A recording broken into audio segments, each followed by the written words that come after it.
Dear students, welcome to my channel. आज जिस topic के बारे में हम बात कर रहे हैं वो एक इम्पॉर्टेंट टॉपिक है ईएमएफटी के अंदर, जिसका नाम होता है यूनिफॉर्म प्लेन वेव। और इसके अंदर हमारे पास डिफरेंट टाइप्स के मीडियम्स होते हैं: free space, lossless, lossy and conductor. इन चार में से एग्जाम में एटलीस्ट दो के ऊपर क्वेश्चन आता है। तो आज जो हम टॉपिक डिस्कस कर रहे हैं वो है uniform plane wave in free space. तो फ्री स्पेस और लॉसलेस ये दोनों सिमिलर होंगे, तो हम आगे जाके ये दो एक साथ कवर करेंगे। तो अगर ये डेरिवेशन हम कर लेते हैं तो एक तरह से हम लॉसलेस भी कवर कर पाएंगे। तो स्टार्ट करते हैं इस वीडियो को। तो सबसे पहले जो फ्री स्पेस है उसकी प्रॉपर्टी हमें याद रखनी है: sigma equal to zero, mu equal to mu not और epsilon equal to epsilon not. क्योंकि यहाँ पर mu R and epsilon R इन दोनों की वैल्यू हमें क्या हो जाएगी, 1, फ्री स्पेस के कारण। सिग्मा जो होगी वो हमारी क्या कहलाएगी, यहाँ पर कंडक्टिविटी, जिसकी वैल्यू फ्री स्पेस में क्या लेट की जा रही है, 0। अब यहाँ पर जब डेरिवेशन स्टार्ट करेंगे तो प्लेन वेव के अंदर ऑब्वियस है ये 3 डायमेंशन के अंदर है। तो अगर हम यहाँ लेट करते हैं this is X, this is Y and this is Z, तो एक्स एक्सिस की डायरेक्शन में हमें हमेशा लेट करना है इलेक्ट्रिक फील्ड, वाई डायरेक्शन की डायरेक्शन में हमें लेट करना है मैग्नेटिक फील्ड। हमने प्रीवियस जो वीडियो है पॉइंटिंग वेक्टर का उसमें डिस्कस किया है कि E cross H that becomes instantaneous power flow. तो जो भी वेव होगी that will be related to electric and magnetic field, तो then wave will travel towards Z direction. तो ये जो हमारी जेड डायरेक्शन है that is going to represent the flow of wave. तो ये हमारा एक एजम्पशन है जो हमें ध्यान रखना है: एक्स डायरेक्शन में इलेक्ट्रिक फील्ड, वाई डायरेक्शन में magnetic field and Z direction में द मूवमेंट ऑफ वेव। अब स्टार्ट करते हैं वीडियो इसमें डेरिवेशन को। तो इस डेरिवेशन को स्टार्ट करने के लिए सबसे पहले हमारे पास एक इक्वेशन आती है जिसका नाम है हेल्महोल्ट्ज इक्वेशन। अब ये हेल्महोल्ट्ज इक्वेशन जो है उसको हम यूटिलाइज कैसे करेंगे कि यहाँ पर जो वैल्यू होती है del square E equal to mu sigma del E upon del T plus mu epsilon del two E by del T square. इसको हम नाम दे देते हैं इक्वेशन नंबर 1। अब ये जो इक्वेशन है ये मैग्नेटिक फील्ड के लिए भी लिखी जा सकती है: del square H equal to mu sigma del H upon del T plus mu epsilon del two H by del T square. तो इलेक्ट्रिक फील्ड की यूज़ करें या मैग्नेटिक फील्ड की, दोनों में से एक यूज़ करनी है। हम इलेक्ट्रिक फील्ड की यूज़ करने वाले हैं। तो सबसे पहला पॉइंट जो हम डिस्कस करेंगे यहाँ पर कि डेल स्क्वायर हमारा क्या होता है, लाप्लाशियन, ठीक है। और कोऑर्डिनेट सिस्टम जो हम यहाँ पर यूज़ करने वाले हैं, कोऑर्डिनेट सिस्टम वो हम ऑब्वियस है हमारा कार्टेशियन कोऑर्डिनेट सिस्टम है, जो कि हमने ये पहले डिस्कस किया है कि 3 टाइप के होता है: कार्टेशियन, सिलेंड्रिकल एंड स्फेरिकल। तो एक्स, वाई और जेड। तो डेल स्क्वायर की जो वैल्यू होगी, del square represent double differentiation with respect to X, with respect to Y and with respect to Z. पहली चीज़ तो हमारे पास इक्वेशन के लिए डेल स्क्वायर हो गई। उसके बाद हमारा एजम्पशन होगा कि electric field is in x direction. तो अगर हम इलेक्ट्रिक फील्ड की बात करें तो इलेक्ट्रिक फील्ड कंपोनेंट को तीनों डायरेक्शन के लिए कुछ ऐसे लिखा जा सकता है: E X A X, E Y A Y and E Z A Z. अब क्योंकि हमारा डायरेक्शन कौन सा, इलेक्ट्रिक फील्ड, तो हम कौन सा कंपोनेंट लेंगे, ई एक्स, ठीक है। तो अब इसके बेस पर, और तीसरा हमारा जो वैल्यू है कि भाई वेव जो है it is travelling in Z direction, travelling in Z direction. तो जो 3 डिफरेंशिएशन हमारे पास हो रहे हैं एक्स के, वाई के और जेड के, क्योंकि हमारा वेव ट्रेवल कर रहा है जेड डायरेक्शन में, तो केवल हमें कौन सा डिफरेंशिएशन लेना है, जेड वाला। तो इक्वेशन नंबर 1 जो हमने लिखी है यहाँ पर, इसके अंदर अगर हम ये तीनों पॉइंट अप्लाई करते हैं तो हमारे पास कुछ इस तरह से रहेगा: del two by del Z square. थे इसमें तीनों, लेकिन ये दोनों क्या हो जाएंगे, कैंसिल, क्योंकि वेव हमारी किस डायरेक्शन में है, जेड डायरेक्शन में है। उसके बाद नेक्स्ट जो पार्ट रहेगा हमारा कि इलेक्ट्रिक फील्ड का कौन सा कंपोनेंट आएगा, एक्स, तो del two E X upon del Z square is equal to क्या आएगा, mu sigma del E X upon del T plus mu epsilon del two E X upon del T square. अब since यहाँ पर sigma की value क्या है, 0 है, तो ये वाली टर्म हमारी क्या हो जाएगी, 0 हो जाएगी। तो del two E X upon del Z square is equal to हमारे पास क्या रह जाएगा, mu epsilon del two E X upon del T square. अब क्योंकि म्यू की वैल्यू किसके इक्वल है, म्यू नॉट के, और एप्सिलॉन की वैल्यू किसके इक्वल है, एप्सिलॉन नॉट के, तो जो इक्वेशन हमारे पास अब रह जाएगी वो क्या रह जाएगी हमारे पास, del two E X upon, जो इक्वेशन आ जाएगी यहाँ पर del two E X upon del Z square is equal to mu not epsilon naught del two E X upon del T square. इस इक्वेशन को हम नाम दे देते हैं इक्वेशन नंबर 3। तो आफ्टर सम मॉडिफिकेशन हमें ये वाली इक्वेशन अचीव कर ली है। अब नेक्स्ट पॉइंट हमें क्या करना है कि ई एक्स को हमें लेट करना है, क्योंकि ई एक्स एक एसी सिग्नल है जिसके अंदर हमारे पास दो वैल्यू होगी, एक तो ई एम जो कि हमारा इस फंक्शन का क्या होगा, मैग्नीट्यूड, और टाइम जो है ऑब्वियस है that will be inversely proportional to frequency. तो ये हमारा एक एसी सिग्नल है जिसके अंदर मैग्नीट्यूड भी है और टाइम के साथ वेरिएशन भी है। तो ई एक्स का रिलेशन किसके साथ है, टी के साथ। तो अब हम क्या करेंगे, इसको फर्स्ट टाइम डिफरेंशिएट करेंगे विद रिस्पेक्ट टू टी। तो डेल बाय डेल टी किसका डिफरेंशिएशन करना है, E M E to the power J omega T. तो ई एम तो कांस्टेंट है, ई की पावर का ई की पावर ही होता है, लेकिन टी के अलावा हमारे पास क्या लिखा हुआ है, जे ओमेगा, तो वो आ जाएगा इसके मल्टीप्लाई में।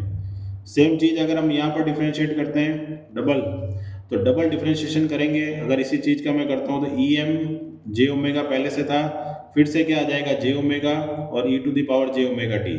तो इसी चीज़ को हम लिख सकते हैं जे ओमेगा का square E M E to the power J omega T. अब E M E to the power J omega T को हमने क्या लेट किया था, ई एक्स, तो del two E X upon del T square की value क्या हो जाएगी, जे ओमेगा का square multiplied by E X. तो इस जो वैल्यू आई है हमारे पास, इसको हम कहाँ पुट करेंगे, पुट इन इक्वेशन नंबर 3। तो del two E X upon del Z square is equal to mu not epsilon not J omega का square multiplied by E X. ये हमारे पास वैल्यू आ गई del two E X upon del Z square की।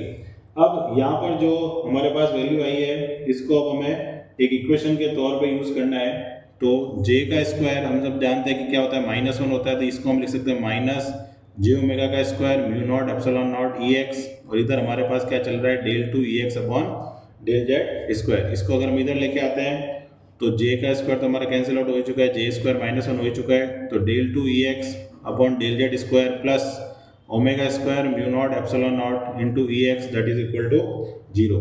तो ये जो इक्वेशन आई है हमारे पास, it is called as constant coefficient differential equation. तो इस इक्वेशन का जो सॉल्यूशन होता है, जैसे हम किसके लिए सॉल्व कर रहे हैं, ई एक्स के लिए, तो इस सॉल्यूशन को हम क्या लिखेंगे, E X will be equal to C F plus P I. C F हमारा क्या होता है, complementary function, and P I क्या होता है, पर्टिकुलर इंटीग्रल। तो अब यहाँ पर पी आई जो होता है that depends on right hand side of equation. अब हम इस इक्वेशन का अगर राइट हैंड साइड देखते हैं, इस इक्वेशन को नाम दे देते हैं हम इक्वेशन नंबर 4। इस इक्वेशन का अगर राइट हैंड साइड देखते हैं तो क्या है, 0 है, तो इस इक्वेशन का पी आई भी क्या हो जाएगा, 0। दैट मीन्स ई एक्स जो है वो केवल किस पे डिपेंड करेगा, सी एफ पर। तो जो भी सी एफ आएगा that will be our E X. अब सी एफ जो है वो डिपेंड करता है, depend on roots of the equation. तो रूट्स निकालने के लिए हम क्या करते हैं, सबसे पहले डेल बाय डेल जेड को हम क्या रखेंगे, डी रखेंगे। कौन सी इक्वेशन में, इन इक्वेशन नंबर 4 में, इस इक्वेशन में। तो यहाँ पर देख सकते हैं हम कि डबल पावर है, तो डबल पावर होगा, तो उस केस में हमारा जो इक्वेशन होगा वो क्या हो जाएगा यहाँ पर कि डी का जो पावर है वो भी क्या हो जाएगा, डबल हो जाएगा।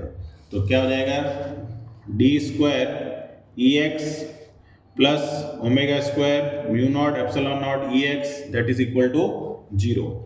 तो D square plus omega square epsilon naught mu naught into E X equal to 0। Then we will put D equal to M, तो उससे क्या बनेगी हमारी ऑक्सिलरी इक्वेशन। तो M square plus omega square mu not epsilon naught equal to 0। तो M की value क्या आ जाएगी, माइनस, ठीक है, ये उधर चला जाएगा, omega square mu not epsilon not, तो एम की वैल्यू क्या हो जाएगी, plus minus under root of minus omega square mu not epsilon not. तो plus minus as it is है, ओमेगा स्क्वायर का omega mu not epsilon not, और under root -1 को हम क्या लिखते हैं, आयोटा, जो कि यहाँ पर हम जे लिख सकते हैं। तो एम की वैल्यू हमारे पास ये आ गई। अब यहाँ पर जो m की वैल्यू आई है उसको हम अगर कंसिडर करते हैं तो m की वैल्यू जो है ऑब्वियस है, ये हमारा क्या है, कॉम्प्लेक्स रूट है। तो कॉम्प्लेक्स रूट के अंदर हमारे पास दो वैल्यू होती है, alpha plus J beta. Alpha जो हमारा जो सेक्शन है वो हमारा कौन सा पार्ट है, रियल पार्ट। इस पार्ट को हम यहाँ पर क्या नाम देने वाले हैं, एटेन्यूएशन कांस्टेंट। तो जैसे हमारा कंडक्टिविटी था वैसे ही एटेन्यूएशन कांस्टेंट वैल्यू है। और जो हमारा दूसरा पार्ट है बीटा, इसको हम कहते हैं फेज कांस्टेंट। और नेक्स्ट चीज जो हम लिख सकते हैं कि अल्फा प्लस जे बीटा, उन दोनों को हम कहते हैं गामा। तो गामा जो है यहाँ पर उसका नाम होता है प्रोपागेशन कांस्टेंट। ये जो भी नाम हम डिस्कस कर रहे हैं ये सब के सब अगर एग्जाम में न्यूमेरिकल आता है तो वहाँ पूछे जाते हैं, propagation constant, attenuation constant and phase constant. तो अगर मैं gamma equal to alpha plus J beta को कंपेयर करता हूँ M equal to 0 plus minus J beta से, तो इसका मतलब हमारे पास अल्फा की वैल्यू क्या मिल रही है हमारे को 0, और बीटा की वैल्यू हमें क्या मिलेगी, omega under root mu not epsilon naught. ठीक है, अल्फा जो है वो एटेन्यूएशन है, उसकी यूनिट होती है नेपर पर मीटर, और बीटा जो है वो फेज है, उसकी यूनिट होगी रेडियन पर मीटर। ये हमें ध्यान रखनी है यूनिट। तो ये जो हमारे पास दो वैल्यू आई है ये हमारी क्या हो गई, अल्फा एंड बीटा। तो ये दोनों मिलके क्या बनाएंगे, प्रोपगेशन कांस्टेंट। तो और गामा जो होता है उसकी यूनिट होती है पर मीटर। ठीक है, तो ये तीनों यूनिट हो गई हमारे पास। नेक्स्ट जो पैरामीटर हम कैलकुलेट करते हैं यहाँ पर, उस पैरामीटर का नाम होता है फेज वेलोसिटी। अब फेज वेलोसिटी के अंदर हम क्या करेंगे, फॉर्मूला, नेक्स्ट पैरामीटर हमारा कौन सा है, फेज वेलोसिटी। ठीक है, तो फेज वेलोसिटी जो होती है वो डिफाइन क्या करती है कि the velocity with which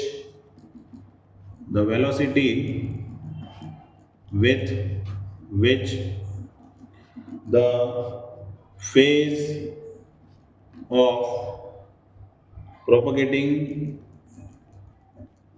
wave will change. ठीक है, जिस वेलोसिटी के साथ चेंज होगा। तो वीपी का जो फॉर्मूला होता है that is omega upon beta. Beta अभी हमने निकाला था, that is omega under root mu not epsilon naught. ठीक है, ओमेगा से omega cancel, under root mu naught की वैल्यू होती है 4 पाई इंटू 10 की पावर माइनस 7, और एप्सिलॉन नॉट की वैल्यू होती है 8.854 into 10 to the power minus 12। तो इसको जब हम सॉल्व करते हैं तो that becomes nearly equal to 3 into 10 की power 8 metre per second, which is equal to the velocity of light. तो जैसा कि हम कहते हैं कि फ्री स्पेस में जो भी ट्रेवल करता है वो किसके साथ ट्रेवल करता है, वेलोसिटी ऑफ लाइट के साथ। ठीक है, तो ये वाला जो पार्ट है हमारा, ये इस सेक्शन के अंदर हमने कवर किया है। अब नेक्स्ट जो हमारा पैरामीटर आता है, इस नेम इज वेवलेंथ। तो नेक्स्ट पार्ट हमारा क्या आ गया, वेवलेंथ। वेवलेंथ जो होती है वो क्या होती है, द लेंथ ड्यूरिंग विच